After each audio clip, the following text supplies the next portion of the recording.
Pessoal, estamos aqui fazendo um trabalho com a temática Escola de Pluralidades sobre religiões e práticas docentes. Nós escolhemos o povoado Canabrava, que é município de Araioses, e a escola foi a Escola Manuel Chandlers. Convido você para participar desse debate com os professores, saber o que eles pensam sobre a diversidade religiosa. Vamos lá?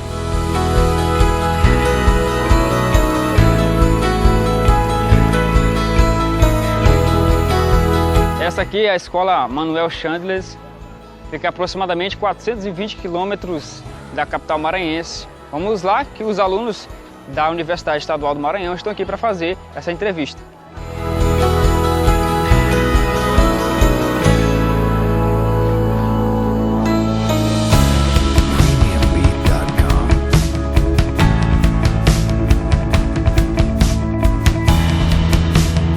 Sendo a religião um assunto dos mais comentados e discutidos atualmente, são necessários estudos que tendem a verificar as implicações desta com as ciências que orientam a vida humana. A que mais se identifica com a religião e que talvez seja a única que não tenta anulá-la, mas explicá-la, é a sociologia. Este interesse não é por acaso, mas porque a religião se faz em meio às pessoas e as pessoas compõem comunidades que, por sua vez, formam populações com suas mais variadas formas singulares de vida. Neste sentido, a religião atua mais especificamente nessas formas singulares de vida, contribuindo para um aperfeiçoamento dos indivíduos. No programa Educação em Foco de hoje, a temática que vamos abordar é Escola de Pluralidade sobre a religião e práticas docentes. Agora vamos dar seguimento à entrevista dos alunos com os professores da Escola Manuel Chandlers.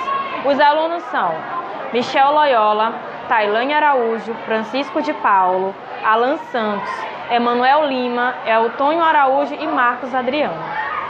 Estamos aqui com o professor Giovanni, formado em filosofia, trabalhando no tema Escola de Pluralidades, e eu queria fazer essa pergunta para ele.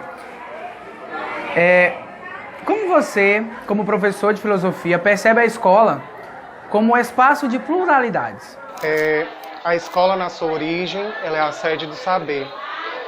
E quando se trata da pluralidade, a escola se torna um espaço de comunhão, de interação, de intercâmbio cultural. Porque são pessoas de contextos diferentes, de realidades diferentes, que vêm fazer essa comunhão de identidades dentro da escola.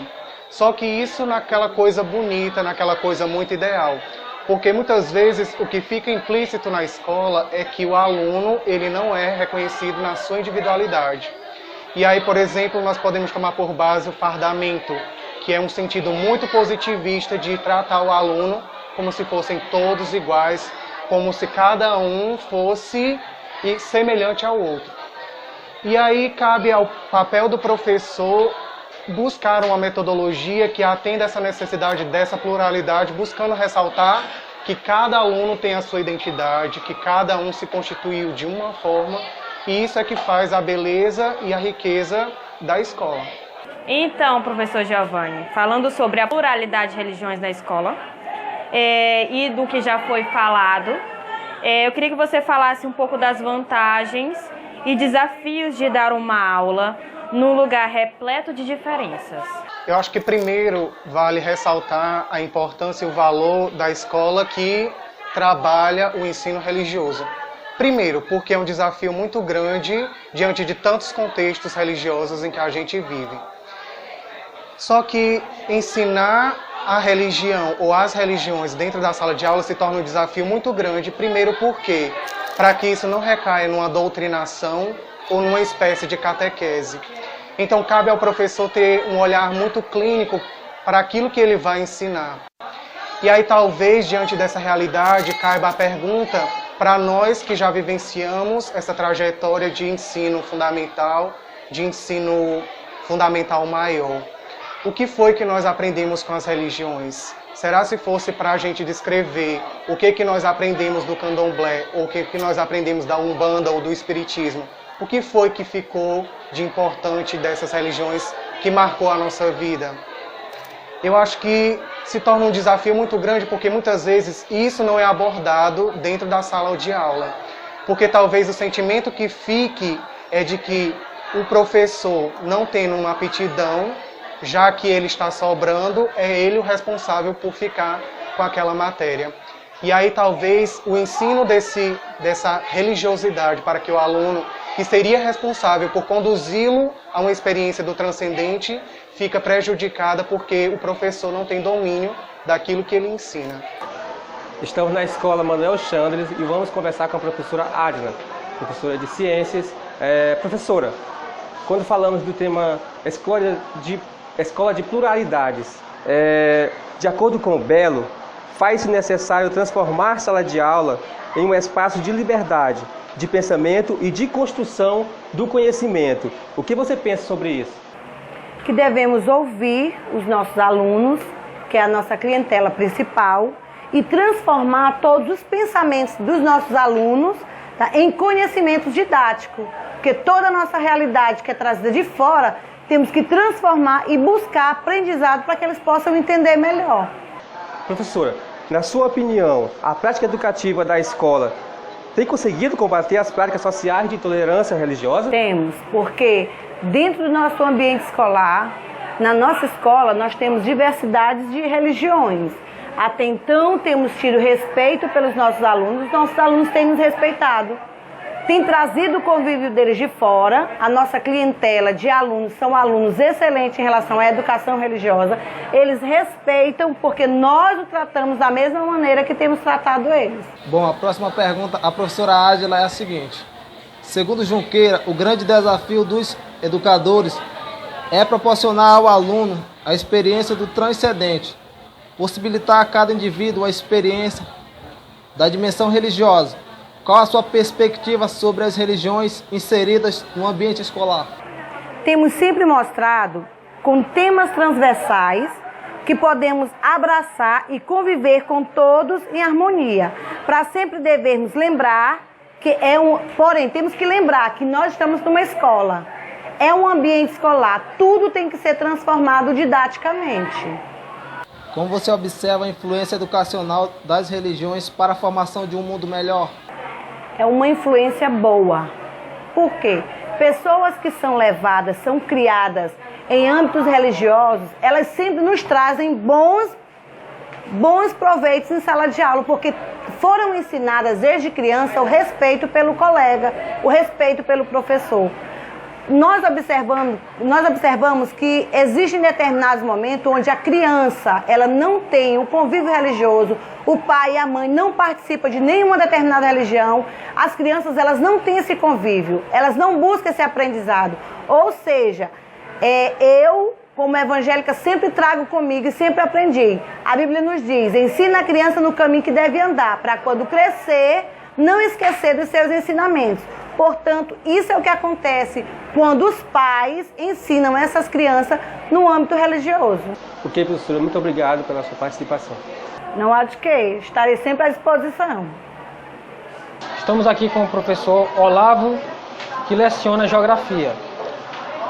Professor, segundo o autor Bowen, o conhecimento do fenômeno religioso, elaborado pelas ciências da religião, faz parte da construção cultural da sociedade.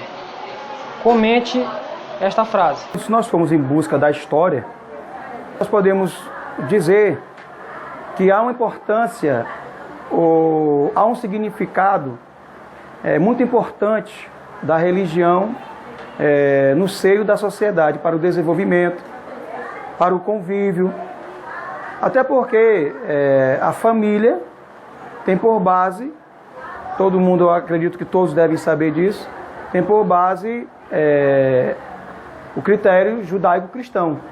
Então, nós não podemos dizer que a religião está fora do contexto de um bom convívio social, né? Qual a sua opinião sobre a intolerância religiosa? Eu entendo intolerância como violência. Porque a partir do momento que você passa a agredir, porque intolerância para mim é agressão. Tentar anular ou extirpar religião X ou algum segmento de algum credo X, eu acho que a partir desse momento você começa a agir com violência. Porque para mim a intolerância, ela gera violência. Professor Olavo, como você percebe a escola como um espaço de pluralidades? Nós estamos num espaço de aprendizado, nós estamos num espaço que visa trazer entendimento, conhecimento, conteúdo. A pluralidade, para mim, está dentro desse contexto, em que cada um dos alunos aqui do ensino fundamental, de 6º a 9º ano, que cada um saiba ter seus pontos críticos. Por isso que eu acho que a pluralidade de ideias, de segmentos religiosos, segmentos sociais, de entendimentos políticos, é salutar. E a escola, ela é esse espaço. Professor, quais são os pontos negativos e os pontos positivos da diversidade religiosa dentro das escolas, entre os professores e entre os alunos? Eu posso dizer, eu posso afirmar que se existir os pontos negativos, eu acredito são pouquíssimos. Eu jamais, enquanto professor, eu vou poder diminuir este aluno ou esta aluna porque não segue a mesma fé que eu professo. Eu não posso colocar isso perante ele. Eu acho que, por isso que eu acredito que temos que trabalhar para que não haja uma imposição de religião nenhuma em sala de aula, temas transversais. Porque aí são temas como esses: amor, fraternidade, confraternização, união, amizade. Porque independentemente do segmento religioso que eu tenha, eu vou ter que trabalhar com pessoas que não têm o mesmo segmento que eu. Eu vou lecionar para alunos que não terão o mesmo segmento que eu. Então eu acho que tem que haver essa harmonia. E vão vir para a escola para quê? Para aprender conteúdos. Para aprender a saberem viver em harmonia entre si, mesmo com diferentes pensamentos, com diferentes segmentos religiosos que existem na nossa sociedade, né? Muito bem, então dando continuidade ao trabalho, estamos aqui com o professor Olavo. Então, professor, Karl Marx, ele definiu que a religião é o ópio do povo. Então, qual a sua opinião sobre isso? Totalmente contra.